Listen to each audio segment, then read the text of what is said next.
محمد كما صليت على إبراهيم وعلى آل إبراهيم إنك حميد مجيد اللهم بارك على محمد وعلى آل محمد كما باركت على إبراهيم وعلى آل إبراهيم إنك حميد مجيد۔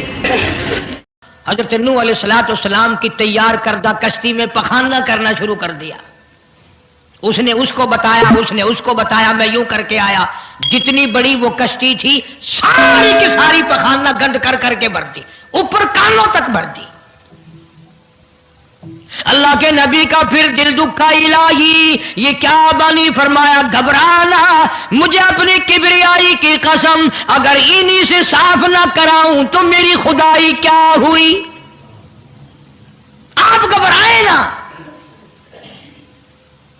عورتیں پخانہ کرنے جا رہی ہیں، چلو چلو چلو، نبی کی وہ ہے نا جو یوں کہتا پھرتا ہے، یہ اس کی کشتی ہے، اس میں چل کر پخانہ کر کے آئیں گے۔ عورتیں آ رہی ہیں، مرد آ رہے ہیں، جوان آ رہے ہیں، بوڑھے اور سمجھا رہے ہیں۔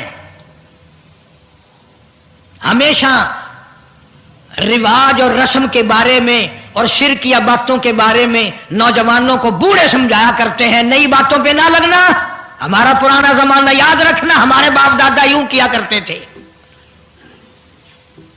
اللہ تو بڑا بے نیاز ہے، پوری قوم میں خارش کی بیماری پیدا کر دی اللہ پاک جل شانہ نے۔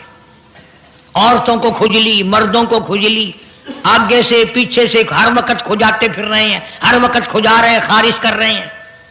اور باوجود اس عذاب میں گرفتار ہونے کے ایک بوڑھا جو اس کشتی میں بھری ہوئی کشتی میں بھی پھر بھی پخانہ کرنے گیا، پرانا پیپا تھا نا، ہٹا ہی نہیں۔ چلو یوں تو تسلی کرنی تھی کہ اب تو بھر گئی، اب تو جانے دوں۔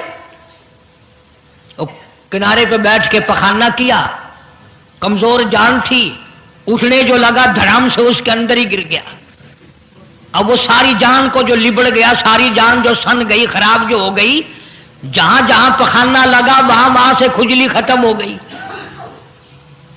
کشتی کے کنارے پہ کھڑا ہو کر کے بوڑھا آواز دینے لگا، اے میری قوم کے لوگوں آ جاؤ، کھجلی کی دوا مل گئی، خارش کی دوا مل گئی۔ انہوں نے کہا جی بابا جی کیا دوا؟ یہ گولی ہے، کیپسول ہے، ٹکے؟ انہوں نے کہا یہ جو کشتی میں موجود ہے نا یہ۔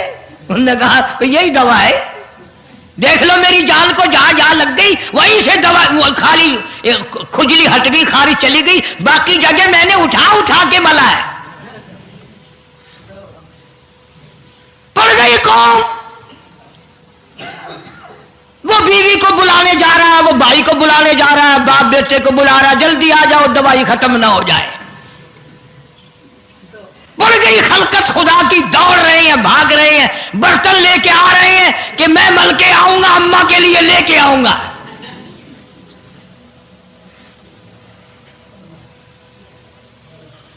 خدا جا ہوا۔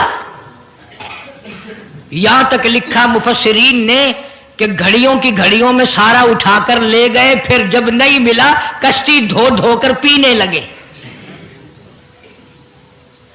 اور جو پیوے اسی کی خارش ختم، جو ملے اسی کی کھجلی ختم۔ اللہ پاک نے آواز دی، کیوں میرے نوح علیہ السلام دیکھ رہے ہو؟ کہ جی ہاں، کہ پھر مانتے ہو نا میری خدائی کو، دیکھ لو انہیں سے صاف کرا دی کہ نہیں۔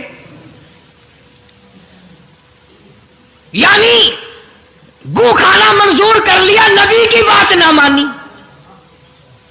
پیغمبر کی بات نہ مانی، اللہ کے جلیل القدر نبوت کے تاج والے کی بات نہ مانی۔ آ گیا وہ وقت جب اللہ پاک جل شانہ نے عذاب بھیجنے کا وقت مقرر کر رکھا تھا، اور پھر بھی بات نہیں آئے، چھیڑ خانی کرتے تھے نوح علیہ السلام کے ساتھ۔ کیوں بھائی؟ وہ تو کہہ رہا تھا عذاب آئے گا، کب آئے گا وہ عذاب؟ جدھر سے گزرتے نوح علیہ السلام لوگ چھیڑ خانی کرتے ہیں، تو کہتا تھا عذاب آئے گا، عذاب آئے گا، اب تک تو آیا نہیں، انتظار کرتے کرتے ہمارے سبحان بال ہو گئے، وہ آئے گا کب؟ اللہ کا پاک پیغمبر نوح علیہ السلام روتے روتے گزر جاتے، اللہ کے قہر کو دعویٰ دعوت نہ دو، پناہ مانگو، توبہ کرو. انہوں نے کہا جا جا جا کے لے عذاب جو انشاءاللہ آتا، ہم نہیں ڈرتے. عورتیں چھیڑخانی کرتی تھی، مرد کرتے تھے.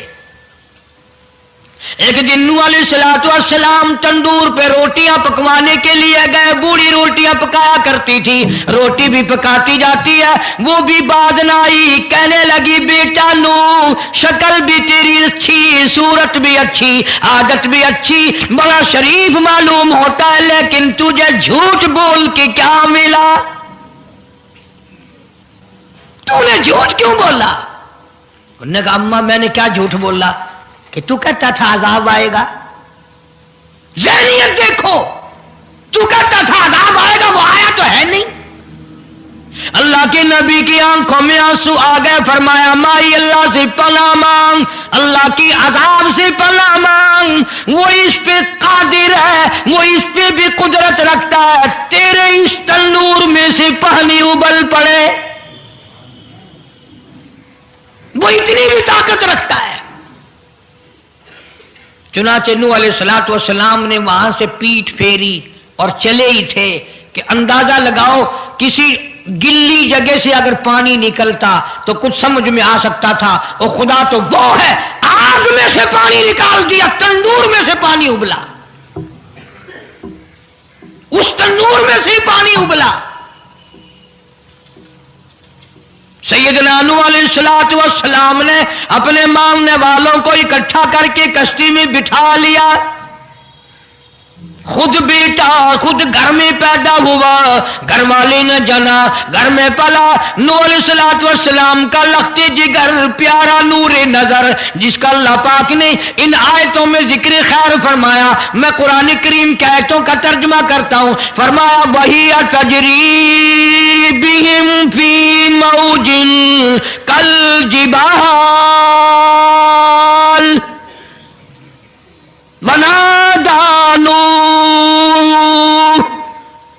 سیدنا نوح علیہ السلام نے اپنے لخت جگر کو، اپنے نور نظر کو، اپنے بیٹے کو آواز دی، یا بنی ارکب، او میرے پیارے بیٹے، او میرے نور نظر، او میرے لخت جگر، او میری گھر والی کا دودھ پینے والے، اور میں نبی کی گود میں پلنے والے ہیں، ارکم معنا ولا تکن مع الکافرین.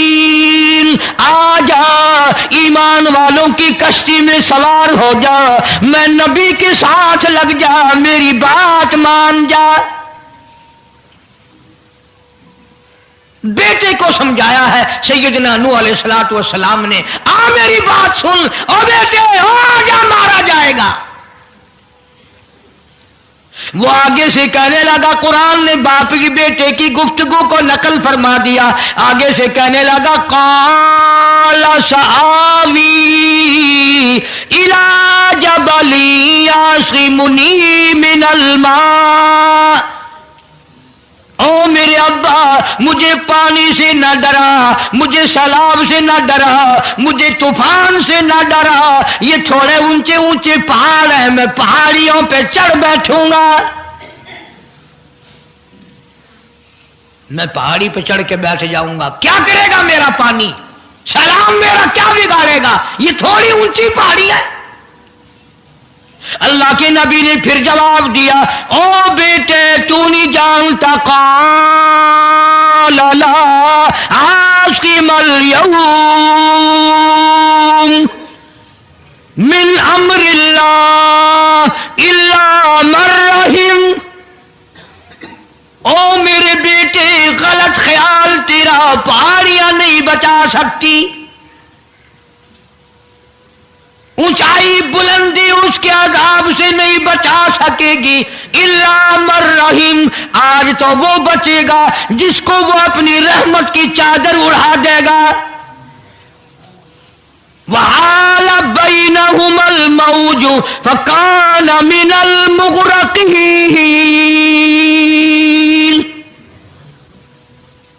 آیا طوفان، پہاڑیوں کے اوپر سے پانی گزرنے لگا. سیدنا نوح علیہ الصلوۃ والسلام کشتی میں ہیں، ان کے ماننے والے کشتی میں ہیں۔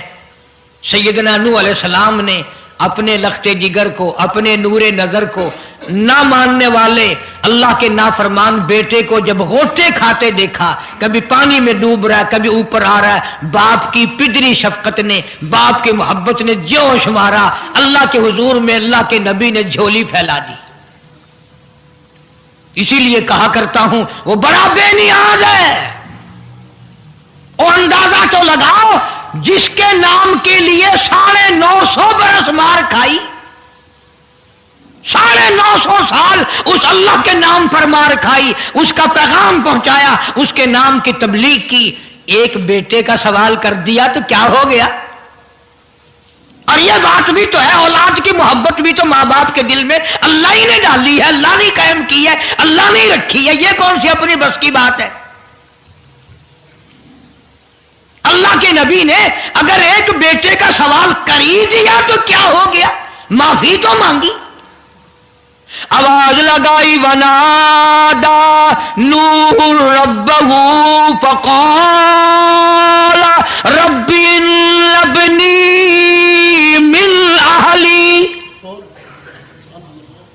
او زمین و آسمان کے مالک، او میرے رب، او میرے پروردگار، میرا ایک بیٹا ڈوب رہا ہے۔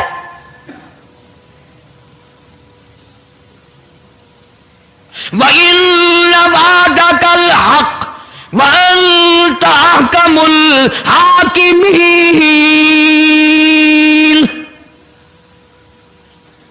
اور تیرا وعدہ تھا کہ جو تیرے ہوں گے انہیں نہیں ڈبوؤں گا۔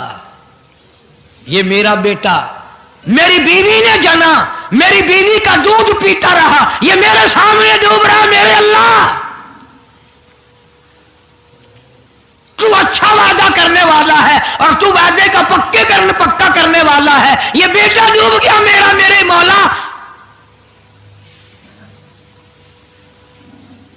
تو چاہیے تو یہ تھا کہ آواز آتی، چلو تم نے ہمارے نام کے لیے اتنے دنوں مار کھائی، پیغمبری نبھائی، نبوت کا مشن تم نے پورا کیا، ہم ایک تیرے بیٹے کو بچا ہی دیتے ہیں۔ ان ابلی من اہلی وان وعدک الحق وانت احکم الحاکمین۔ آواز آتی ہے، قال یا نوح، او نوح انہ لیس من اہلک، یہ تیرا ہے ہی نہیں، تیرا نہیں ہے یہ۔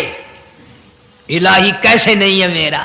میری بیوی کے پیٹ سے پیدا ہوا، میری پشت سے پیدا ہوا، میرے نطفے سے پیدا ہوا، میں نے اس کو گود میں پالا، میں نے اس کو گود میں کھلایا، میں نے اس کو کندھے پہ اٹھایا، میں پہچانتا ہوں یہ میرا ہے، میرا ہے، یہ میں اس کا ابا ہوں، یہ میرا بیٹا ہے۔ آواز آئی، نوح زبان روکو، انہ عمل غیر صالح، اور اس کے عمل اور ہیں، تیرے عمل اور ہیں۔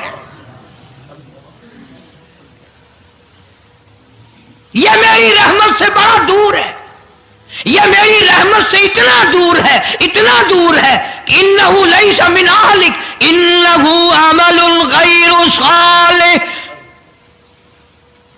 اور اگلی بات جو اگر آپ عربی سمجھتے نا، خدا کی قسم جگر پھٹ جاتا۔ میں مانتا ہوں تمہارے اندر ایمان کی دولت ہے، ایمان کا شعلہ ہے، ایمان کا نور ہے، تم اگر عربی سمجھتے کلیجہ چر جاتا۔ اللہ پاک نے فرمایا، او میرے نوح، او میرے نبی، خبردار اگر تم نے دوبارہ اس بیٹے کا نام لیا تاج نبوت اتار لوں گا۔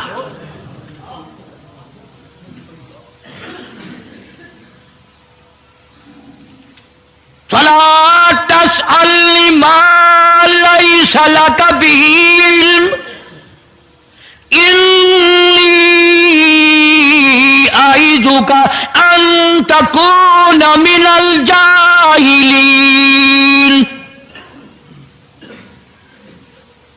میں اس تیرے بیٹے سے اتنا ناراض ہوں، اتنا ناراض ہوں، میری رحمت اس سے اتنی دور ہے، اگر تیری زبان سے اس کا دوبارہ نام نکل گیا، نبوت کا تاج اتار کر نبیوں کی فہرست میں سے تیرا نام اڑا دوں گا۔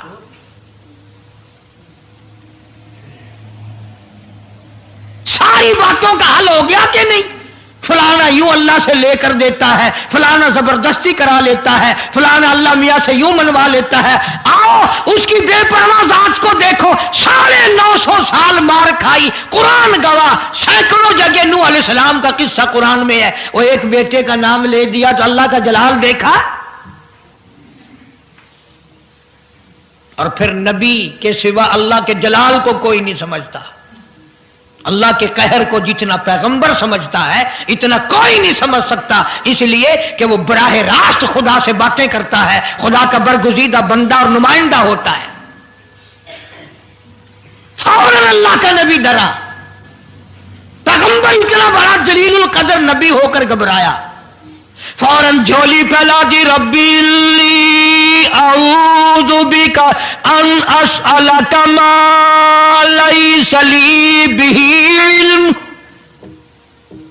وإلا تغفر وترحمنی اکن من الخاسرین.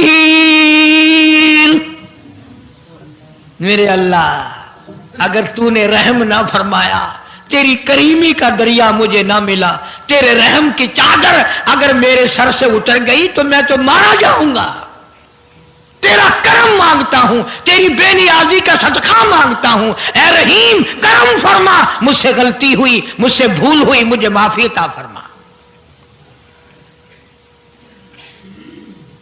قرآن کریم نے تفصیل کے ساتھ واقعات ذکر کر کے یہ بات سمجھا دی کہ مجھے کوئی مجبور نہیں کر سکتا، مجھ پر کوئی جبر نہیں کر سکتا، کوئی ولی، کوئی پیغمبر. اب یہ تو اس نبی کی بات ہے جس کا قرآن نے سینکڑوں جگہ ذکر ہے کہ ایک بیٹی کی بات کر دی تو اللہ پاک کی طرف سے جھڑکی ملی، دھمکی ملی کہ اگر دوبارہ نام لیا تو نبوت سے میں تمہارا نام کاٹ دوں گا. تو میری تیری کیا ہستی ہے؟ میں اور آپ کون ہوتے ہیں یہ باتیں کرنے والے کہ فلاں یوں کر دے گا، فلاں یوں کر دے گا؟ کوئی بھی کچھ نہیں کر سکتا. خدا کی قسم قرآن کی روشنی میں زمین کا ایک ذرہ اپنی جگہ سے اڑ کر دوسری جگہ نہیں جا سکتا جب تک وہ بے نیاز اس کو اجازت نہ دے دے. یہ جتنے درختوں کے پتے ہیں یہ ساری اس مالک کی پیداوار ہے. یہ جتنی زمینوں میں سے غلے، یہ سبزیاں، ترکاریاں تم کھا رہے ہو، یہ ساری کی ساری اس مولا کی پیداوار ہے. یہ ستارے اس کی پیداوار ہے، تم اس کی پیداوار ہو، تمہارے باپ دادے اس کی پیداوار تھے. اور وہی موت بھیجتا ہے اور وہی برباد کرتا ہے، وہی آباد کرتا ہے. اس لیے انبیاء علیہ السلام کے واقعات سنا سنا کر میری یہ کوشش ہے کہ آپ کا میرا عقیدہ درست ہو جائے، یقین درست ہو جائے، اللہ کے قرآن پر ہمارا یقین جم جائے، ہمارا ایمان مستقل اور پکا مضبوط ہو جائے. اللہ پاک مجھے اور آپ کو عمل کی توفیق عطا فرمائے. وآخر دعوانا ان الحمدللہ رب العالمین. طوفان نوح کے نام سے پہلے بھی کیسٹ ہے، آج بھی مل جائے گی. خود سنو اور اپنے ایمان کو ہر وقت تازہ کیا کرو. بچوں کے اعتقاد بناؤ، عورتوں کے یقین بناؤ. عورت سیدنا نوح علیہ السلام کی بیوی بھی قرآن میں دوسری جگہ ہے، وہ بھی جہنم میں گئی. نبی کی بات پر اس نے بھی یقین نہ کیا. تو اگر نبی کی بات نہ ماننے پر نبی کی بیوی جہنم میں چلی گئی تو میری تیری بیویوں کے بارے میں کیا کوئی ٹھیکہ ہے وہ جنت کی وارث بنیں گی؟ اس لیے بہن بیٹیوں کے اعتقاد درست کرو، اپنے گھروں کی فضا کو شرک بدعت سے پاک کرو. اللہ عمل کی توفیق عطا. دنیا کے حوادثات اور تھپیڑوں سے بچ کر اللہ اور اس کے رسول